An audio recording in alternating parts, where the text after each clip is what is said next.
Warner Brothers gave us Bugs Bunny, Daffy Duck, and Porky Pig. They created some of the most beloved cartoons in American history. But buried in their vault are 11 cartoons the studio has kept locked away for over 50 years. These aren't lost films or forgotten experiments. They're fully finished cartoons that aired in theaters, entertained audiences, and then disappeared. In 1968, they were pulled from circulation and haven't been broadcast on television since. This is why Warner Brothers tried to hide these 11 cartoons. Number 11, Hittin the Trail for Hallelujah Land, directed by Rudolf Ising, 1931. This was the first cartoon on the list, released in 1931 when sound and animation was still relatively new.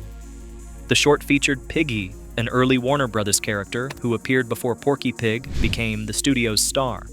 The plot centered around Uncle Tom being chased by skeletons trying to take him to Hallelujah Land, set aboard a riverboat. Rudolf Ising directed this black and white short during the very early days of Warner Brothers animation. The studio was still finding its voice, still figuring out what Looney Tunes and Merry Melodies would become. This cartoon represented that experimental period, but it also reflected the casual racism that permeated entertainment in the 1930s. The stereotypes in this cartoon were extreme. Black characters were drawn with exaggerated features and portrayed using every negative stereotype common to that era. The animation was technically impressive for 1931, but the content made it impossible to show to modern audiences without extensive context. This is the only black and white cartoon on the censored 11 list and the only one to feature Piggy as the main character. It's also now in the public domain, which means anyone can technically access it, though Warner Brothers still refuses to include it in any official releases or broadcasts. Number 10. Sunday, Go to Meetin Time, directed by Friz Freleng, 1936. Friz Freleng, who would go on to create Yosemite Sam and perfect the characters of Bugs Bunny and Tweety Bird, directed this 1936 Merry Melodies short. The cartoon told the story of a man who sneaks out of church to steal a chicken, gets knocked unconscious, and dreams he's been sent to hell as punishment. The short was animated in Technicolor, which was still a relatively expensive and impressive process in 1936. The colors were vibrant, the animation was fluid, and by the technical standards of the day, this was a quality production. Warner Brothers theaters showed it before feature films, and audiences laughed, but the entire premise relied on racist stereotypes. The main character spoke in an exaggerated dialect, displayed characteristics that reflected the worst assumptions about Black Americans, and the whole cartoon reinforced ideas that were already harmful in 1936, let alone by 1968. Contemporary reviews from 1936 praised the cartoon's animation and humor. Critics at the time didn't question the content because this type of portrayal was considered acceptable entertainment. That's what makes these cartoons particularly complicated from a historical perspective. They weren't seen as offensive when they were made. Standards changed, and Warner Brothers had to decide what to do with cartoons that audiences now found unacceptable. Number 9. Clean Pastures, directed by Friz Freleng, 1937. Friz Freleng directed his second cartoon on this list in 1937, a Merry Melodies short that parodied the 1936 film The Green Pastures. The cartoon depicted angels recruiting new members for heaven, eventually focusing on Harlem as a source of converts. The short featured jazz music, which was one of the genuine artistic contributions these cartoons sometimes made. Warner Brothers employed talented musicians and singers, and the musical numbers were often technically impressive. But the visual stereotypes and the underlying premise made the cartoon problematic. During production, Clean Pastures faced censorship issues even by 1937 standards.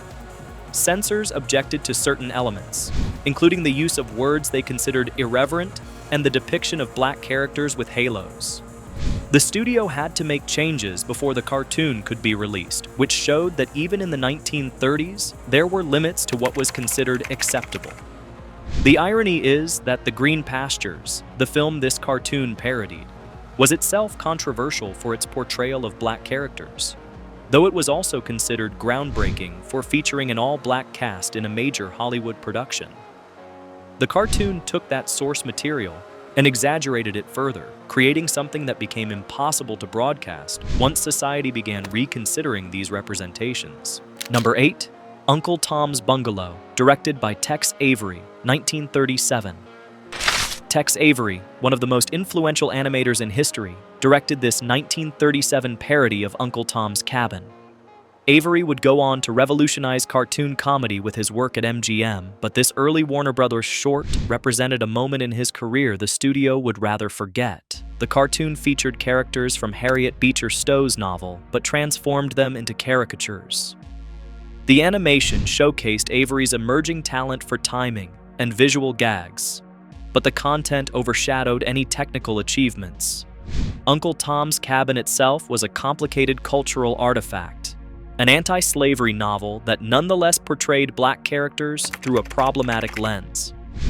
The cartoon took those existing issues and amplified them, creating something that was considered entertainment in 1937, but became an embarrassment by the 1960s. This cartoon is now in the public domain, meaning it exists in various forms online and in bootleg collections. But Warner Brothers has never included it in any official release and never will. The studio's position is that these cartoons can't be edited to remove the offensive content, because the offensive content is woven throughout the entire short. Number 7. Jungle Jitters, directed by Friz Freleng, 1938. Friz Freleng's third entry on this list came in 1938. The cartoon depicted a salesman encountering a tribe of African cannibals. The stereotypes were vicious, portraying African people as primitive savages obsessed with eating visitors. The cartoon opened with the tribe imitating Native Americans, then transitioning to singing "The Merry-Go-Round Broke Down," the theme song that would become synonymous with Looney Tunes. The juxtaposition of this beloved theme song with deeply offensive content made the cartoon particularly troubling. A stuttering salesman arrives, gets captured, and is about to be cooked when the queen falls in love with him. The romance plot was meant to be humorous, but it relied entirely on racist assumptions about African people and culture. When Warner Brothers and Turner Classic Movies screened 8 of the censored 11 at a special theatrical showing in 2010, Jungle Jitters was one of 3 cartoons they specifically chose not to include.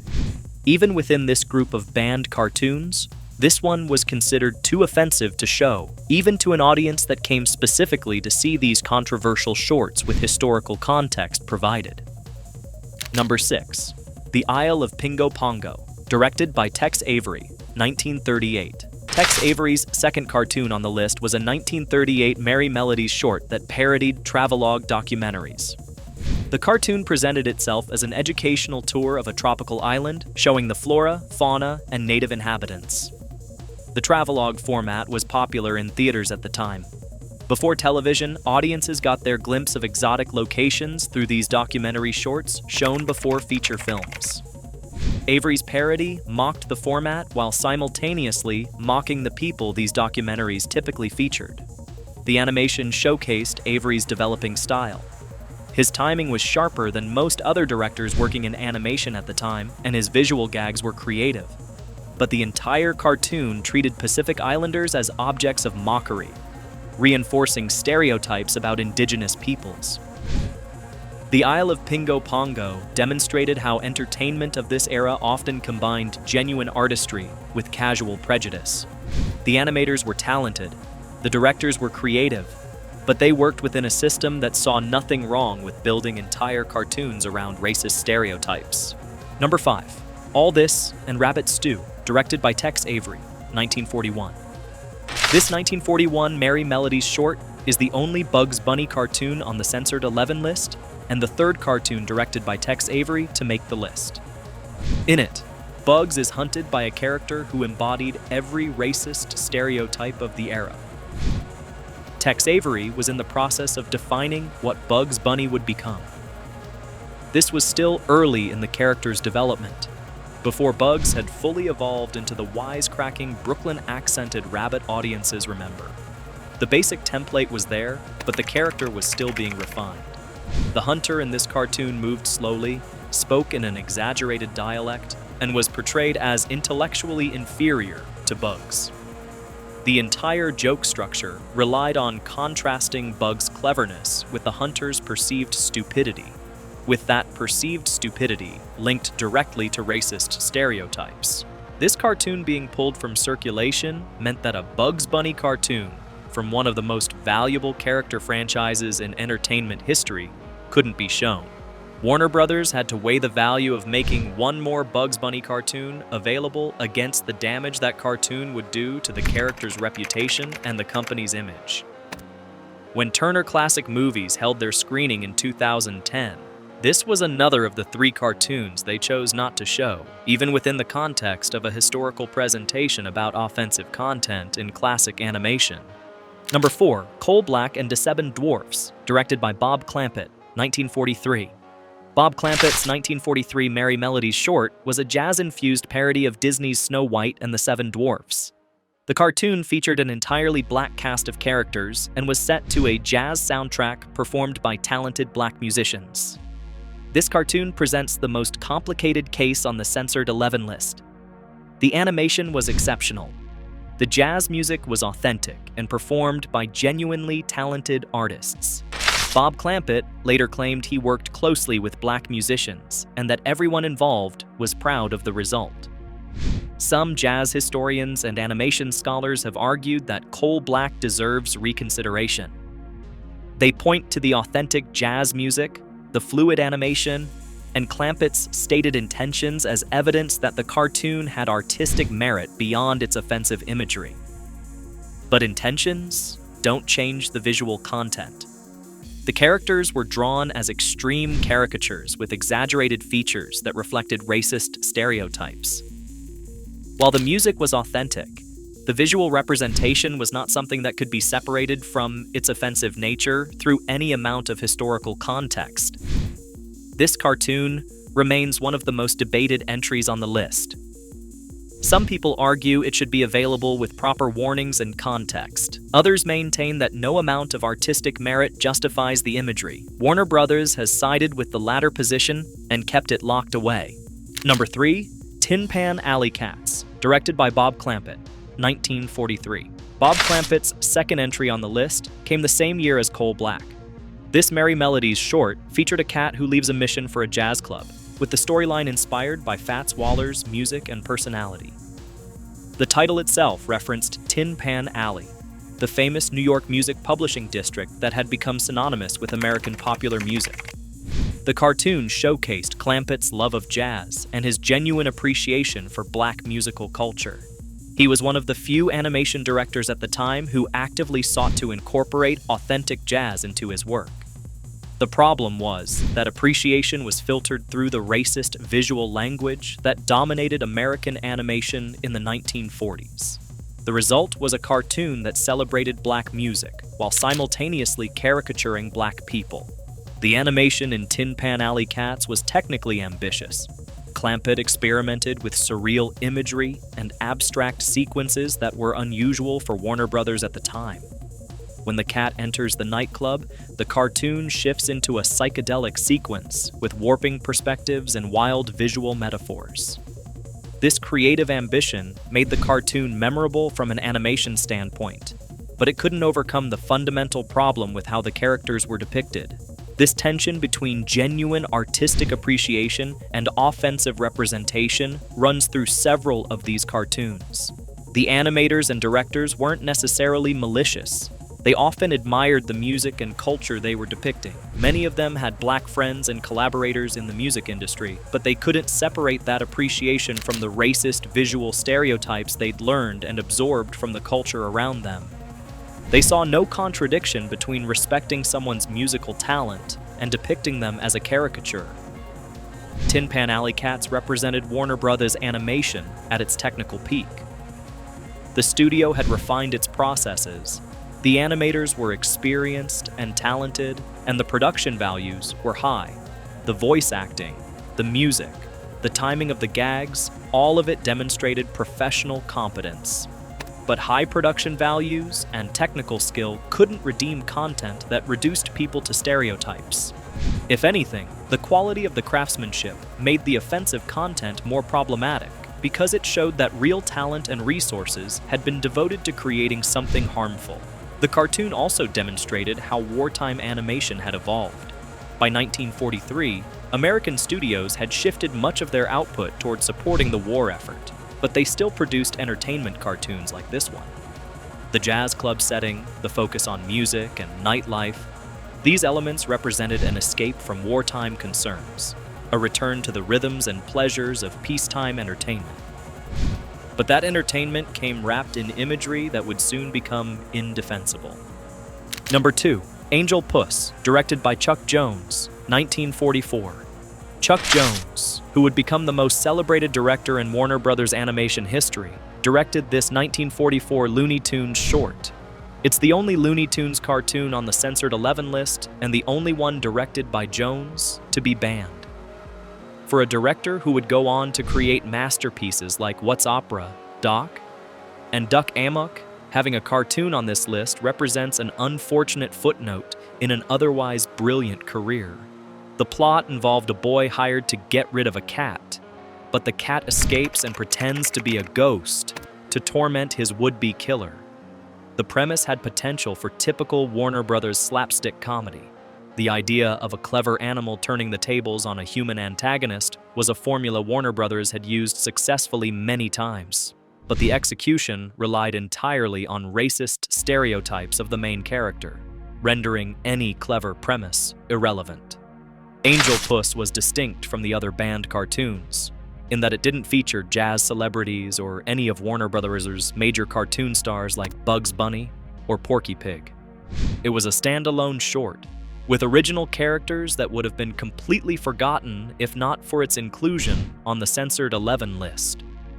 Most of the other banned cartoons had some element, whether it was a famous director's name or a connection to beloved characters, that kept them in animation history discussions. Angel Puss had none of that.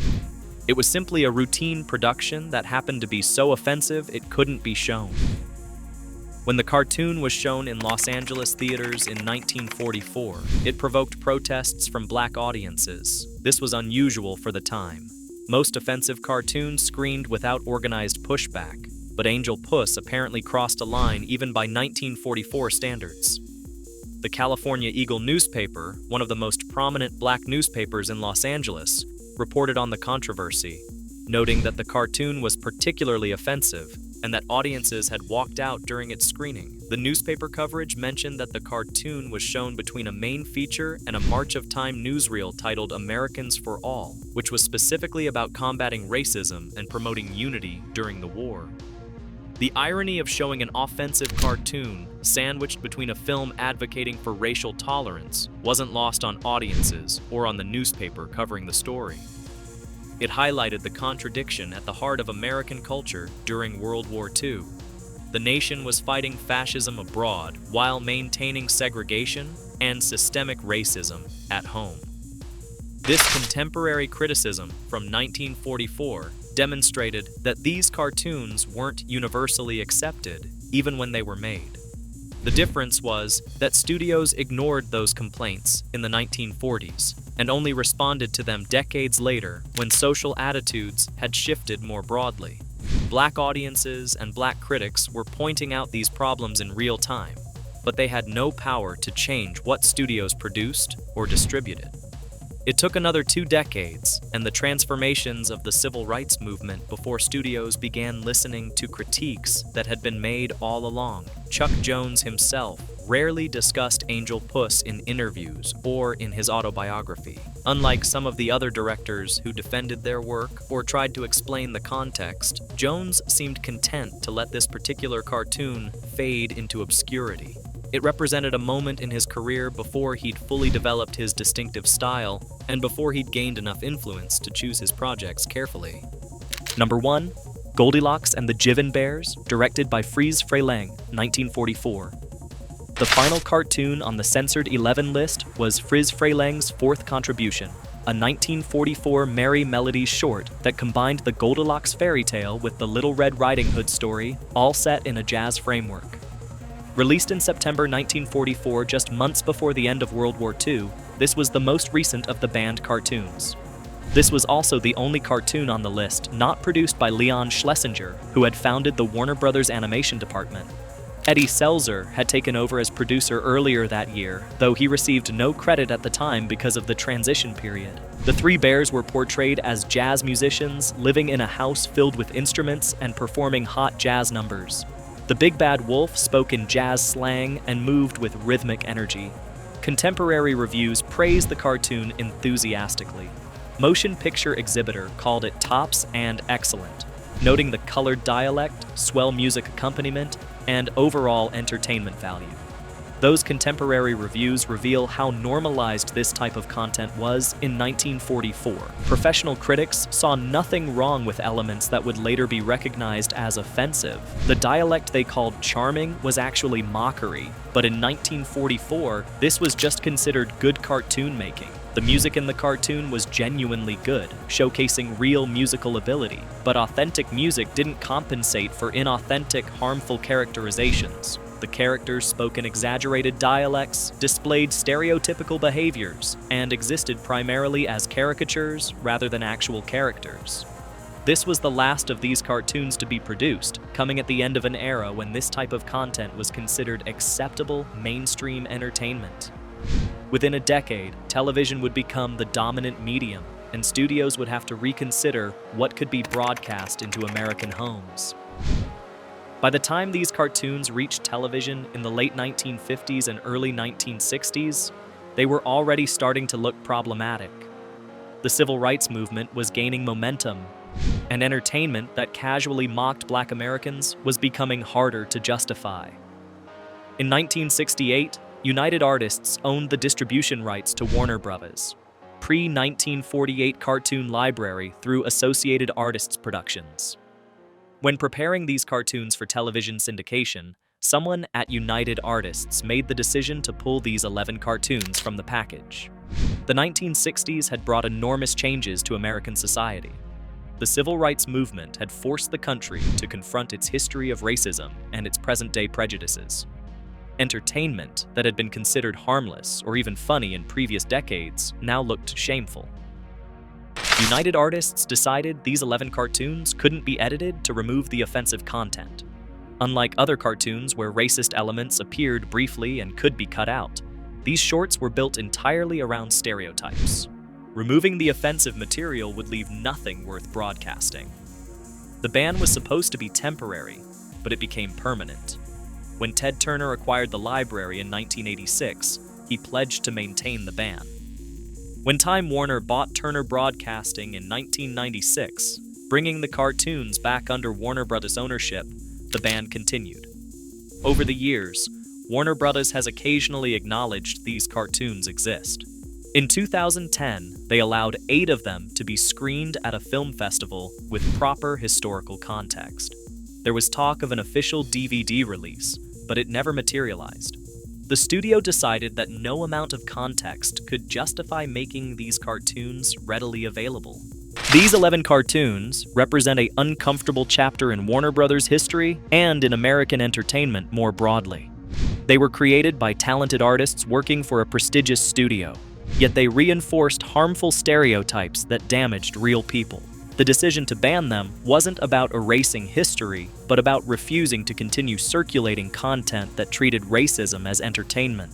Warner Brothers tried to hide these cartoons because sometimes the best way to acknowledge a mistake is to stop repeating it. If you found this history informative, please like this video and subscribe to the channel for more content about the complicated legacy of classic animation. Thanks for watching.